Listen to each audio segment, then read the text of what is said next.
Bonjour à toutes et à tous. Alors aujourd'hui nouvelle vidéo. Hier on a parlé du milieu de terrain, donc là c'est Raphinha au milieu de terrain. Aujourd'hui on va parler de l'attaque. Donc l'attaque que j'ai sélectionné tout simplement Abdé, Fati, Lewandowski, Roque Junior, Ferran Torres, Dembélé. Aujourd'hui, on va surtout se concentrer sur... Hier, on a fait sur un 4-4-2 pour le milieu de terrain. On s'est concentré sur un adversaire qui joue en 4-4-2. Aujourd'hui, on va se concentrer sur un adversaire qui va jouer en 4-5-1. Et voilà, ce sera la dernière vidéo tactique avant vraiment le début de saison. Où là, on va faire des vidéos tactiques avant chaque match. Où on va remplacer l'adversaire et tout ça. Ici, voilà, c'est la dernière des vacances. On va en profiter un petit peu pour faire 2-3 petites folies, 2-3 petites dingueries comme ça. Je vous invite à vous abonner, à liker, à partager et surtout à aller voir la vidéo précédente pour bien comprendre pourquoi je joue avec Raphinha au milieu de terrain surtout et quel est mon milieu de terrain type. La vidéo sera en description et maintenant passons à l'attaque.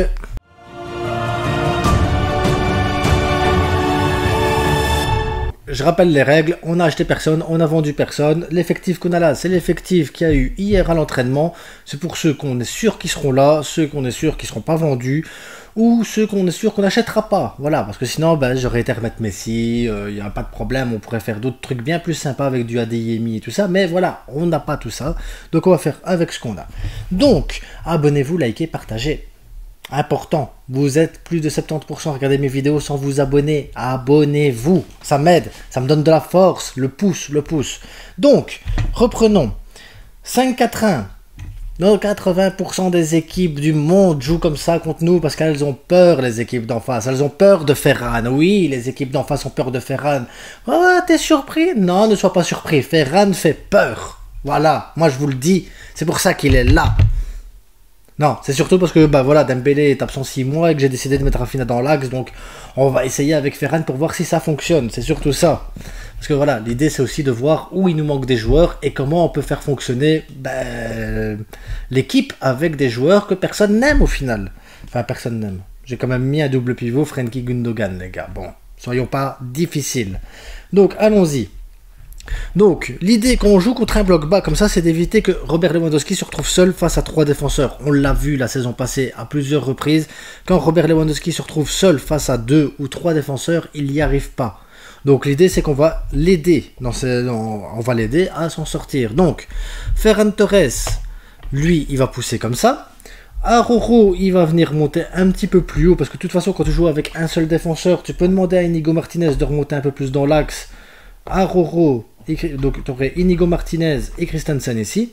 Araujo vient pousser par ici pour justement attirer le milieu de terrain adverse. Ce qui fait que l'attaquant se retrouve tout seul face à 2 défenseurs. Et donc tu as ton joueur ici, Frenkie, qui se retrouve tout seul. Donc Raphinha peut à ce moment-là venir pousser ici. Frenkie peut venir à l'entrée du rectangle pour encore attirer ici. À ce moment-là, Pedri peut venir ici. Abdé, avec sa percussion, peut aller dribbler directement. Et ce qui fait que tu as Gundogan qui peut venir ici.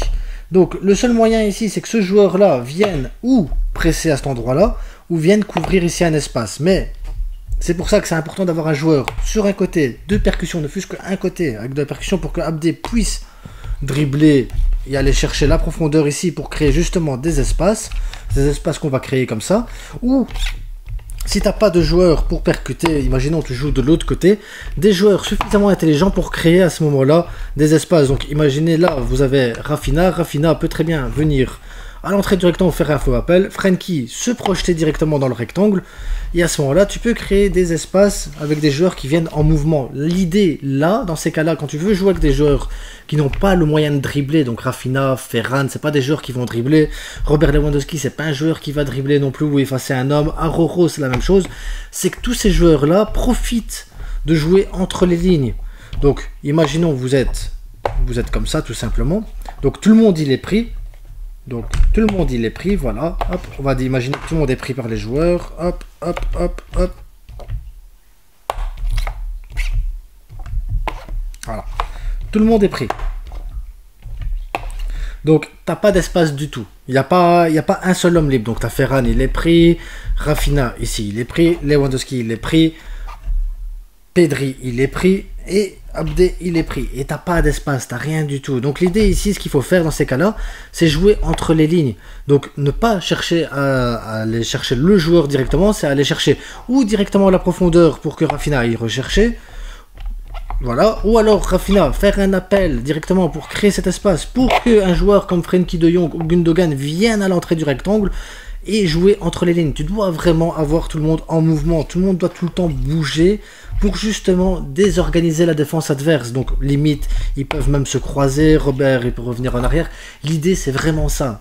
Quand tu joues avec des joueurs de construction, c'est de construire intelligemment entre les lignes, entre les espaces, aller chercher la balle là où il y a personne pour que le joueur puisse aller se faufiler entre les lignes. Et c'est pour ça que si tu joues avec un Ferran de ce côté-ci, tu dois avoir absolument un Rafinha, un Frenkie, un Gundogan, un Pedri, parce que ce sont des joueurs intelligents qui peuvent aller entre les lignes, mais c'est également des joueurs qui peuvent aller chercher des balles en profondeur à des deuxièmes poteaux. C'est des joueurs qui peuvent aller également frapper de loin. On a besoin de joueurs qui frappent de loin, c'est indispensable, c'est limite essentiel, parce que après dans ces cas-là, quand tu as des joueurs qui frappent de loin, tu as Robert Lewandowski, tu as un gars qui peut rentrer comme Ferran Torres ou Rafinha qui peuvent aller trouver dans le rectangle même le trou, l'espace, chercher le deuxième ballon, chercher la deuxième... Parce que c'est ça qu'il nous faut, c'est des deuxièmes ballons également, parce que tant que tu tires et que tu cadres, chaque tir cadré peut donner un deuxième ballon, chaque tir cadré peut être un potentiel but, chaque tir cadré est dangereux.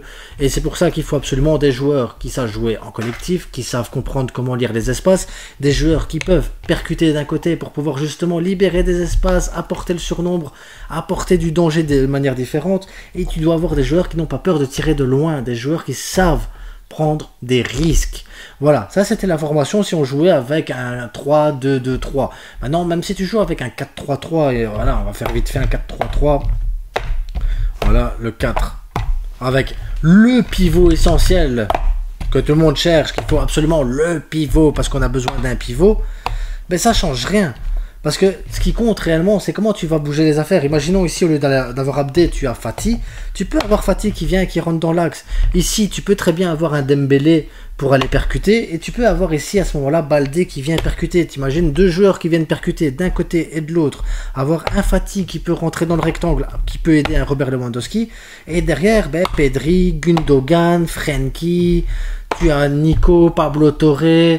T'as Gavi, Kessié, tous des joueurs qui peuvent se retrouver à l'entrée du rectangle pour apporter du danger, que ce soit dans la création, que ce soit dans la manière de les tirs, la manière de trouver les espaces, le jeu et tout ça.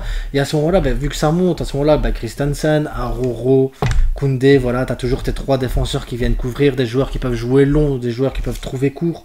Donc tu te retrouves toujours avec des losanges, avec des carrés, des triangles et tout ça pour trouver des joueurs, trouver des espaces et toujours jouer entre les lignes. Imaginez, lui il est là, eh ben, au lieu d'aller chercher un joueur qui est caché, un autre joueur qui est caché, il doit jouer la balle à cet endroit-là pour que lui puisse se faufiler.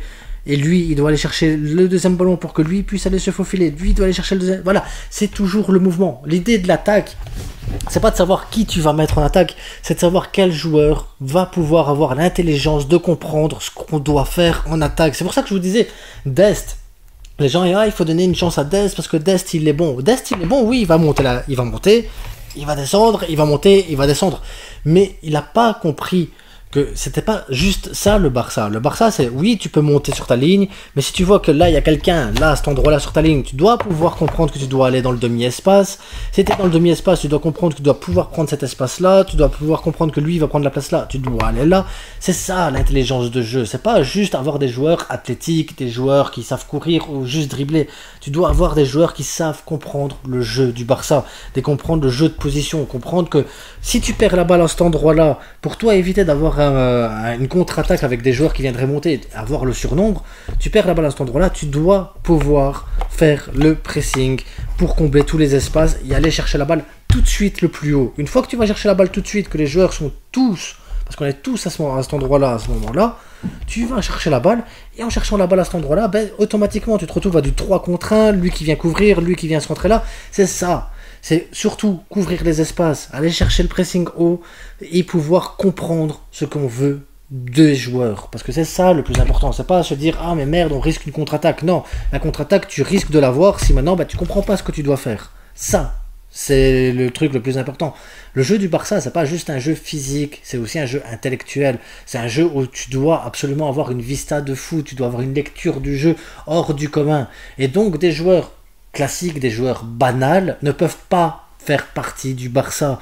Des joueurs comme Oriol Romeu ne peuvent pas faire partie du Barça. Des joueurs comme André Gomez, comme à l'époque on a eu, peuvent pas faire partie du Barça. Dest ne peut pas faire partie du Barça. Et des tas de joueurs comme ça ne peuvent pas faire partie du Barça. Ils vont être bons ailleurs. Ça c'est sûr et certain parce qu'on leur demande pas cette intelligence de jeu. On leur demande simplement de couvrir leurs espaces, couvrir leurs lignes, couvrir leur aile, il n'y a pas de problème. Mais à partir du moment où ton aile est déjà prise, qu'on te demande de réfléchir et de te dire non, si là il y a quelqu'un, tu dois aller là, c'est instinctif les gars, il faut avoir il faut une science du jeu en fait, chaque joueur doit être hyper intelligent, tu dois pouvoir savoir si t'es là et que la balle elle arrive, tu dois déjà savoir avant que la balle arrive que tu dois aller chercher peut-être un deuxième poteau, chercher un joueur qui se trouve là dans l'axe, c'est ça le plus important. Donc l'idée les gars, on doit avoir des joueurs intelligents pour jouer au Barça, c'est tout. Peu importe l'attaque que tu mets, peu importe les joueurs que tu mets, oui, ils doivent être décisifs, oui, ils doivent apporter un plus quand ils rentrent sur le terrain, mais ils doivent surtout avoir l'intelligence de jeu de comprendre ce qu'on leur demande. C'est ça le plus important pour un attaquant au Barça, et de trouver les bons espaces. Après, oui, la finition, le jeu, la création et tout ça, c'est des trucs hyper importants. Tu peux pas t'amuser à jouer à la baballe pendant 90 minutes, enfin pendant 90 minutes, excusez-moi les Français, et après derrière dire ah on n'a pas tiré. Non, c'est pas ça le but. Hein. Il faut aussi tirer. C'est pour ça que des Gundogan, des Frenkie, des Pedri doivent tenter leur chance de loin. Lewandowski, il peut très bien ne pas être dans le rectangle là, laisser Rafinha pénétrer le rectangle avec Abdé ou avec Fati ou avec Ferran, et que Lewandowski se mette à l'entrée du rectangle pour justement lui qui a une bonne frappe et une bonne finition, tirer de lui de loin. Voilà, c'est tout des trucs qu'on peut regarder, qu'on pourrait regarder, qu'on pourrait affiner avec le Barça, parce qu'on a les joueurs pour le faire. Voilà, ça c'était ma vidéo aujourd'hui pour l'attaque, pour l'offensif. Je sais qu'on termine sur un truc qui ressemble à rien. Dites-moi si vous avez aimé, voilà. En attendant, je vous souhaite à tous une bonne journée et on se retrouve bientôt pour une prochaine vidéo. Qui sait jusqu'où va nous mener le futur? Je ne sais pas. En tout cas les gars, merci à vous. Ciao.